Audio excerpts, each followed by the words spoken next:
Hola chicos y chicas de primero, este video es para apoyarlos en la resolución de las preguntas de la página 60, la actividad 1 de la esfera 2 del libro de Historia del Mundo. El tema es la Conferencia de Berlín o el reparto de África.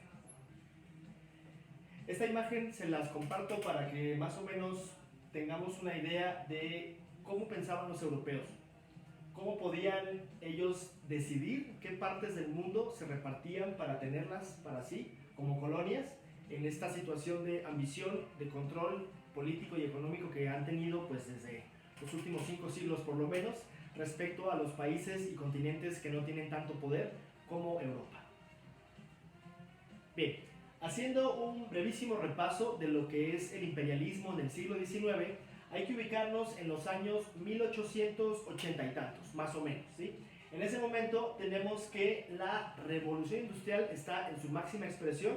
Hay muchísimo transporte, muchísimo comercio, mucha industria, metales, electricidad, telefonía, telégrafos, barcos gigantescos, trenes. Entonces Europa está en un boom de producción comercial.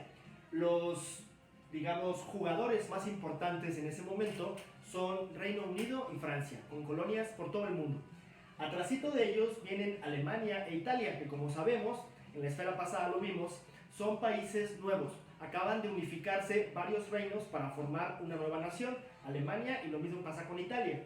Y atrasito de ellos también vienen Bélgica, España y Portugal, igualmente con muchas ganas de ser países poderosos y conquistadores. Entonces, ¿qué pasa? Entre estas ganas de conquistar, de producir, de vender y demás, Europa se va quedando con pocos recursos naturales para seguir haciendo la cuestión industrial. Es por eso que deciden voltear hacia África. Bien, antes de pasar directamente a la conferencia de Berlín, vamos a ver qué pasa con África. Antes del siglo XIX, África no estaba, digamos así, como desierta y sin ningún tipo de actividad. Hubo incluso bastantes imperios y muchos reinos muy poderosos en África, de los que no conocemos mucho seguramente. Pongo dos ejemplos de los más significativos. En primer lugar, el imperio de Mali en el siglo XIII y hasta el XVI, en esta parte de aquí, con salida hacia el océano Atlántico, en la costa oeste de África, un imperio bastante grandecito, como pueden ver. Y lo mismo el imperio de Zimbabue, que estaba acá en el sur, que también desde el siglo XV y hasta el XVII estuvo como un imperio activo. Otra cosa que es bastante importante para recalcar es que en la parte del norte de África está el mundo árabe.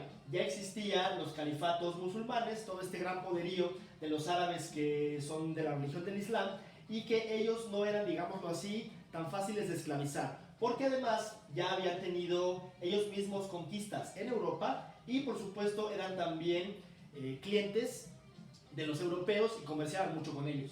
Entonces la parte del norte de África estaba ocupada por musulmanes, por árabes musulmanes que no se dejaban conquistar tan fácilmente. Y hay que tomar en cuenta también que África pues es un continente gigantesco y que siempre han existido cientos de reinos por todo el continente y que además es un lugar que cuenta con más de 5.000 etnias y tribus distintas y por supuesto también con más de 5.000 lenguas diferentes. Es el lugar donde más lenguas distintas hay en el planeta y que tiene más diversidad. Entonces, África no era un continente que estaba, digamos, en la prehistoria y sin ningún tipo de organización política, ni mucho menos. Realmente había mucha vida en África y hay mucha historia que le precede al siglo XIX, sin embargo, no la conocemos. Lo que sí conocemos un poquito más es lo que empezó a pasar desde el siglo XVI hacia el XIX, que fue el comercio de esclavos. Resulta que los europeos, después de que se descubre América, van a empezar a comerciar con esclavos.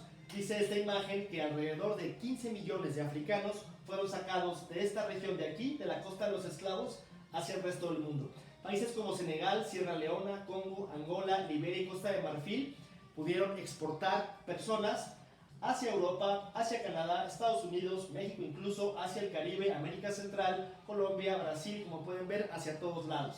Donde más llegaron son 4.5 millones de esclavos a la parte de las Antillas, donde está actualmente Haití, Cuba, etc.